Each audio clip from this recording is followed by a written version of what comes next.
without further ado, let's welcome Michelle. Awesome, thank you. I'm excited to be here, especially to represent recent master's graduates.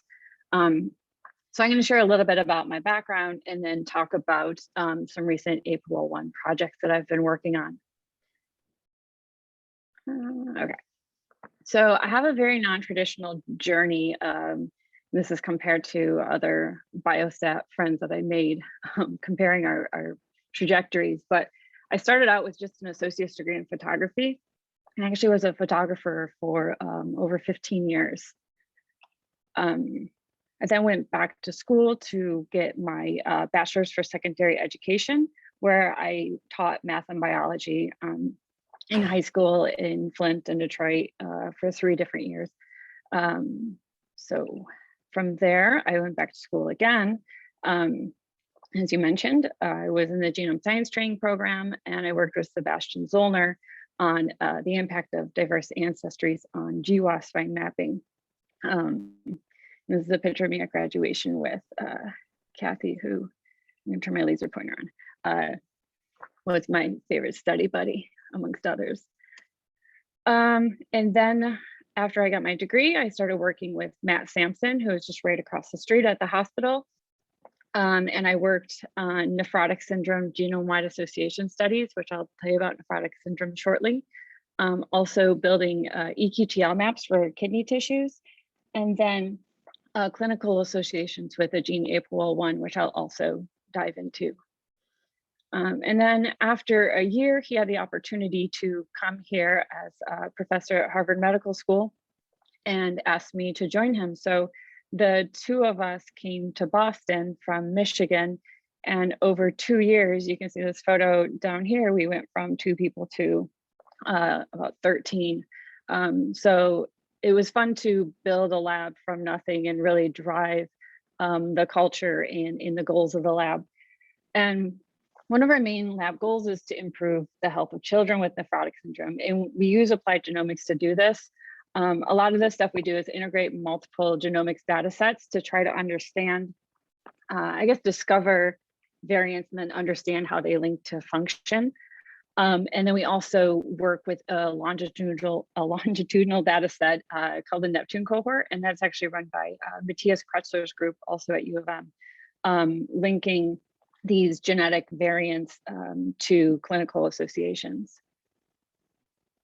So over the past 3 years, I've been delighted to be a part of many different projects. Most of them are involved with gene regulation and kidney phenotypes, specifically nephrotic syndrome. We're currently working on an updated EQTL data set, and this is in collaboration with William Wen at Michigan. So I think I am asking him questions just as much as I did in grad school now. But that's a fun collaboration. But today what I'm going to share is my main project, where I look at transcriptomics of patients with disease focal segmental glomerular sclerosis. And this was recently accepted into Kidney International, which is the top nephrology journal. And this is exciting for me because it was my first first author paper where the first author wasn't shared. So I'm excited for that. So first off, what is nephrotic syndrome? So this is the most common glomerular disease, and the glomerulus is a part of the kidney that filters, and it has like these cells called podocytes that interdigitate their legs, and I guess, and when that breaks, you have protein that goes into your urine and such. So this is pretty rare, 16 cases per 100,000, and the incidence definitely varies by ethnicity. I'm going to focus on FSGS, which is a common cause of nephrotic syndrome. And you can see here, even if you've never seen a glomeruli before, this is a healthy one. And when you compare it to the FSGS glomeruli, it's extremely obvious that there's tissue scarring or the sclerosis. Okay, so what my recent work has been doing is trying to understand how these risk variants in the gene APOL1 contribute to kidney disease. And for this specific analysis, I focused on FSGS. And so if you have this high risk APOL1 genotype, your odds of FSGS are 17-fold, which is huge. And 60 to 70% of Black Americans that have FSGS will have this high risk genotype. I just want to point out that racism is a serious threat to public health, and we're all in public health school, or were, and know that this is a very important issue. African Americans are 3 to 4 times more likely to develop kidney failure. And I just want to point out, while these risk alleles do contribute to health disparities, they're not the whole story, and research into racially driven health disparities is extremely important. Okay, so you may be asking yourself, Michelle, that's a high odds ratio, 17-fold. Are these variants rare? And many of you have seen this if you've done any genome-wide association studies, where when you have these high effect sizes, they're usually rare variants, and most genome-wide association study variants will fall along this trajectory. So, and the answer is no, actually. These APOL1 risk variants are pretty common in the population. So this is just the haplotypes from African population in 1,000 genomes. And the risk variants are the Gs here, which are almost perfect LD, and this deletion. So you can see these are really common in the African populations, where 13% of people in the population will have a high-risk genotype, which is any combination of these two haplotypes. So what you now might be asking is, why are these so common if they are contributing so strongly to disease, and why are they unique to African ancestry? So this is due to positive selection recently. And it's because the risk alleles protect against this trypanosomiosis, or African sleeping disease. And this is a fun evolution story where APOL1 is a protein that travels on this protein complex. And in this species of trypanosome, it's able to cause lysosomal swelling, and the parasite dies. The parasite then evolved to block this mechanism. And then APOL1 evolved these risk variants, which bypass the blocking mechanism.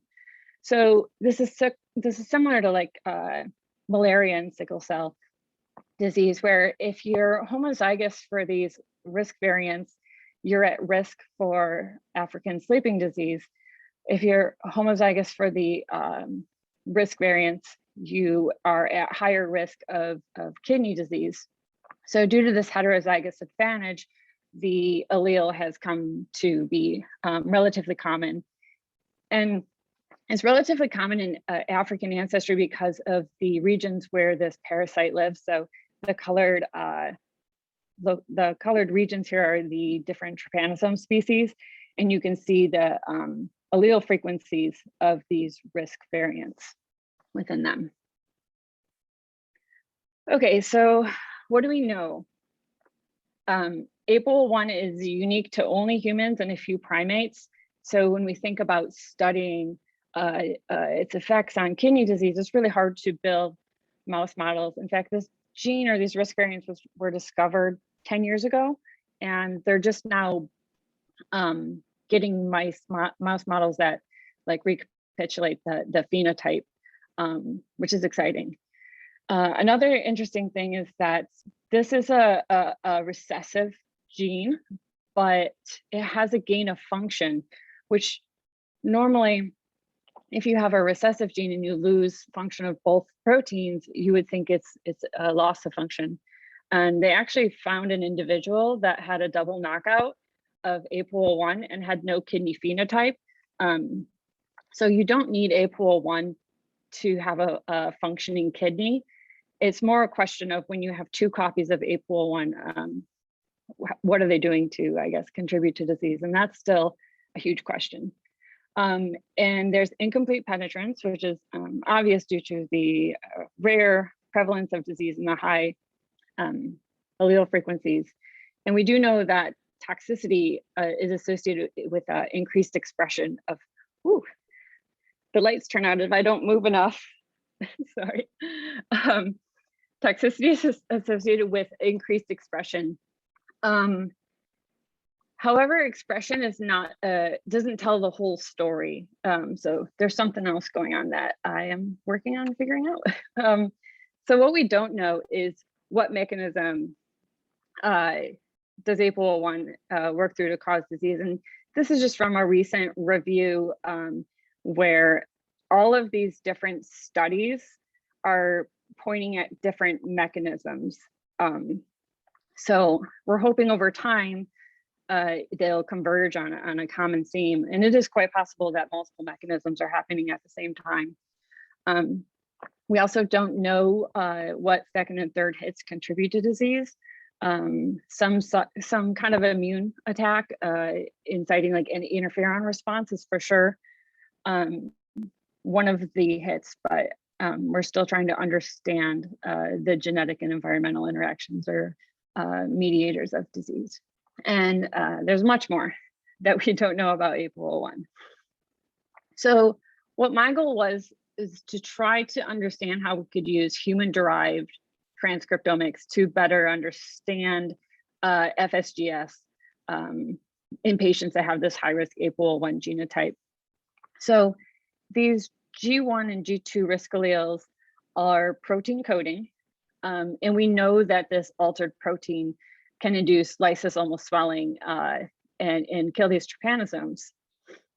So our conceptual model here is that the function of this altered protein is also altered in the kidney, and here is podocyte cells, which is believed to be the cell type associated with disease. And the podocyte is a key filtration barrier cell in the glomeruli. So we think that this altered protein might induce unique cellular programs, and that we can reveal these disrupted pathways or cellular programs through glomerular transcriptomics. I want to note the importance of using the correct tissue or cell type at this point as people are moving towards single cell levels. So gene expression in these biologic networks are very tissue and cell specific. So it's very important to use the relevant tissue in your analyses. So for this analysis, we have patients with nephrotic syndrome. I didn't take biopsies. They got renal biopsies, and they actually microdissected out the glomeruli. And then we did RNA-seq on that tissue. Okay, so I used the Neptune cohort, which again is run by a group at U of M. And I identified patients that were Black or African American and had biopsy proven FSGS.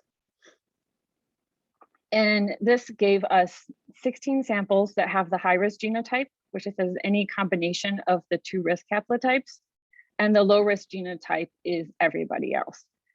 I will note there's obviously non-African Americans that have this genotype, but to try not to confound by structural racism, we limited our analysis to people who identified as Black or African American. We also looked across demographics and clinical covariates medication and didn't see any differences between these two groups. And because we're looking at tissue and not cell types, we did do a deconvolution to show that the cell type proportions were not different between the two groups. So all of this together gave us confidence that any results we find are due to the APOL1 genotype alone. So first thing I asked is, are there genes with varying expression levels? And the idea here is that genes within pathways that might be altered by this high-risk protein would show differing levels of expression. And I used about 16,000 protein coding genes for this analysis and did differential expression with DE-seq. And what we found after correcting for multiple testing were 9 differentially expressed genes. 3 of the genes that were upregulated in the high-risk group were shown to regulate mitochondrial function through these cytoprotective antioxidant pathways. The most upregulated gene, STC1, was also known to play a role in calcium regulation. And we compared these results to a HEC293 cell experiment where we induced APOL1 expression, and these genes were replicated. So since STC1 was the highest upregulated and replicated, we chose to move forward with staining in glomerular tissue. So here are glomeruli of normal kidney, and then a patient, 2 patients with FSGS and no APOL1 risk alleles. And you can see there's minimal staining. When compared to the FSGS patients with high risk alleles, you can see staining, which is diffusely detected in the endothelial cells. So for me, this was particularly exciting because it was the first time that I found something bioinformatically that was then proven like by tissue staining, which was validating for me, I guess. Okay, so now we see that the mRNA and protein levels are increased in the patients with a high-risk genotype. And future work that our lab's going to do is going to see if this STC1 expression is triggered to try to help rescue APOL1-induced cytotoxicity. Okay, so then to try to understand what the APOL1 protein might be doing, I guess in high risk and low risk groups, I looked at genes and how they differentially correlate with the APOL1 protein. So this is kind of like a guilt by association where if you find genes that correlate with a gene, they're more likely to have similar functions. So what I did was calculated Spearman correlations with APOL1 in each protein coding gene in the high risk group and low risk group separately. And then I ranked those correlations and did a gene set enrichment analysis. So here's just an example in the high risk group with this glycolysis gene set. So there's 59 genes in this gene set, and these are the ranked correlations. These are the positive correlations. And you can see 20 of these genes are grouped up front, and the program is through WebGestalt, does permutations to calculate these p-values and adjust for multiple testing. So what this tells us is that genes that are positively correlated with APOL1 expression in the high-risk group are related to glycolysis. So what I was curious to see is if there were gene sets that showed enrichment in each group, the high-risk and the low-risk group, but inverse directions. And then we could identify pathways that might be like rewiring or different between groups. And so here is the same 59 set of genes, but you can see the enrichment is in the opposite direction, or the negative correlations. So when you have an increase in low risk APOL1 protein, it's associated with a decrease in these glycolysis related genes. So I compared this across multiple gene sets and identified this group of gene sets that are mostly enriched in metabolism processes, metabolic processes. And they all had the same pattern where they were positively correlated with the high risk APOL1 protein and negatively correlated with the low risk protein. And here's just one extreme example of GAPDH, which is a metabolic gene that's often used as a housekeeping gene. So you can see in the high risk group, you have a significant positive correlation, and a negative in the low risk group, a significant negative correlation. So this isn't your normal case control study. It wasn't like healthy versus sick. It's sick versus sick, but like different kind of sick, I suppose. So what we did for a lot of these analyses is look at the patterns in healthy tissue and see which group they more closely mimicked, and that allowed us to assign the disrupted pathway to one of the groups. And in this case, these correlations were more closely to the low risk state. So all this together suggests that the high risk APOL1 has some sort of altered behavior with metabolic pathways. Okay, and then the last thing I did was look for sets of genes that have differential co-expression patterns. So this is similar to what I did with APOL1, but instead of looking at just different correlations with APOL1, I looked at sets of genes genome-wide with the thought that these sets of genes that are differentially co-expressed or correlated could highlight some pathways and mechanisms that are disrupted between the groups. So I used this method, diffcox, and this is kind of an older paper, 2010, but I think it's a pretty simple model to understand. And I feel like one of the things I learned in the biostat program is sometimes the simple models are the best ones. So basically what you do is you create a unsigned network that's not necessarily, it's not the network of correlations within the group, but a network using the difference in correlations, which I'll show you an example to help clarify that. And then this weighted gene co-expression network analysis program, they have clustering methods, and they take these differentially co-expressed genes and cluster them. So using this method, I found 1,273 genes that were differentially co-expressed, and they grouped into 4 modules. And you can see, for example, this pink module of 847 genes has strong co-expression patterns where each row and column in this heat map are a gene pair. So in the low risk group, there's really strong correlations, and you can see they're weaker in the high risk group. This is just a different representation of the network. And I'm going to zoom in on this. So when you think about a correlation network, I usually think about that, like the genes are the nodes and the edges represent the correlation between them. But in this case, the edges represent a difference in correlation. So when we're looking at just one example, this most differentially co-expressed gene or hub gene of the network, NKIRAS1, differentially correlates with STAT3. And you can see that here indicated by the correlations in each group, where there's a very strong insignificant correlation in the low risk group and a insignificant, more positive correlation. And what's interesting about this gene actually is STAT3 is a strong transcription factor for APOL1. NKIRAS1 is an inhibitor of the NF-kappa B pathway. Okay, so then to kind of dive into this group of genes more, I used k-means clustering, and I clustered this group into these 847 genes into 4 groups.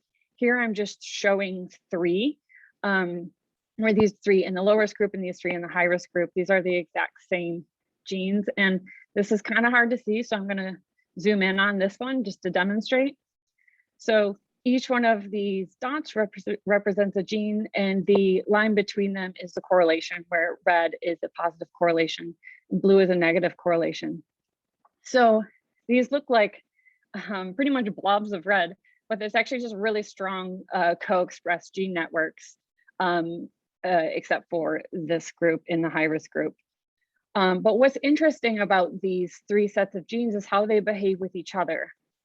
So when I overlay the between module correlations, you can see this magenta module here has strong correlations with this blue group and the low risk group that are weaker and negative in the high risk group, and the same pattern of inverse correlations with this set of genes. So we identified these sets of genes bioinformatically as being interesting. So then we asked next, like, what do these sets of genes represent? And we did an over-enrichment analysis and identified enriched gene sets among these modules.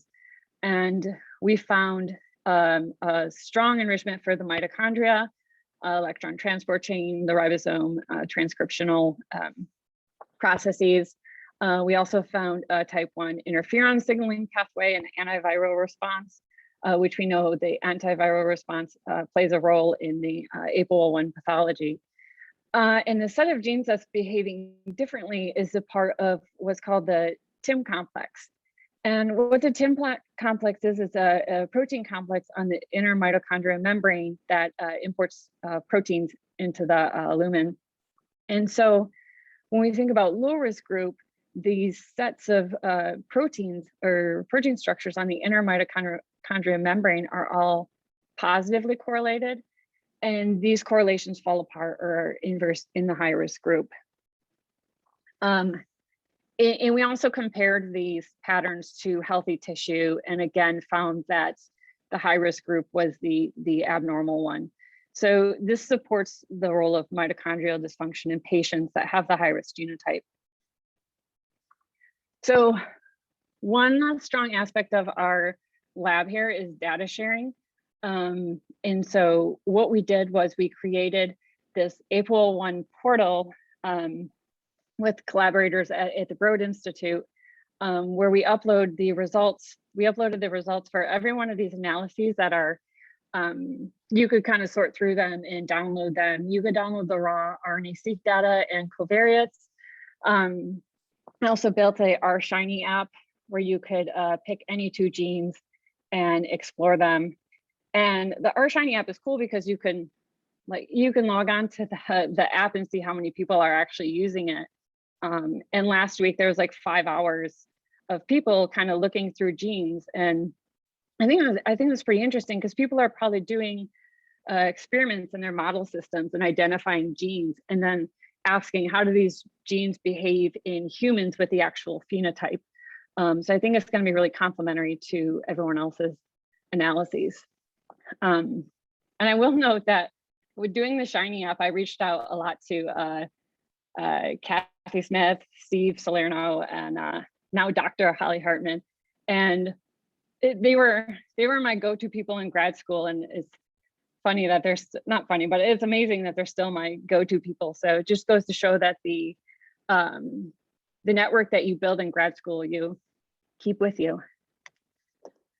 So let's see, in summary, I found the increased expression of SDC1, which we're looking forward to further characterizing.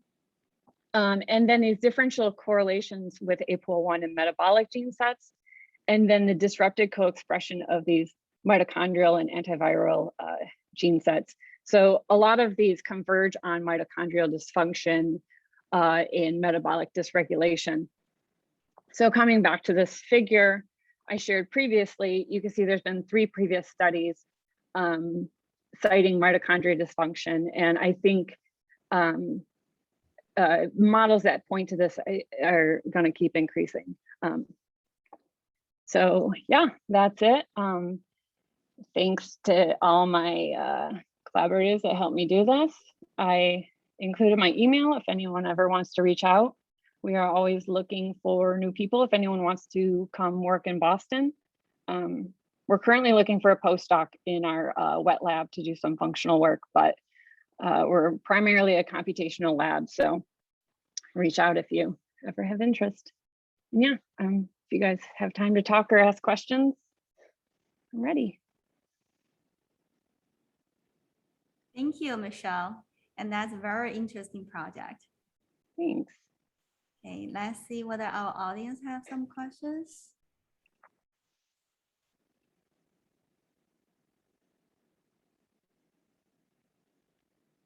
Yeah, Allison? Oh, hi. Yeah, I do have a question actually. Yeah, no, thank you for this talk, Michelle. It was really interesting. I was just wondering, could you like speak to how your job as a computational biologist is like different than biostats, or maybe it's not, or like what kinds of things differentiate those titles? Yeah, I thought that was interesting. When I worked at U of M, my title was research computing specialist.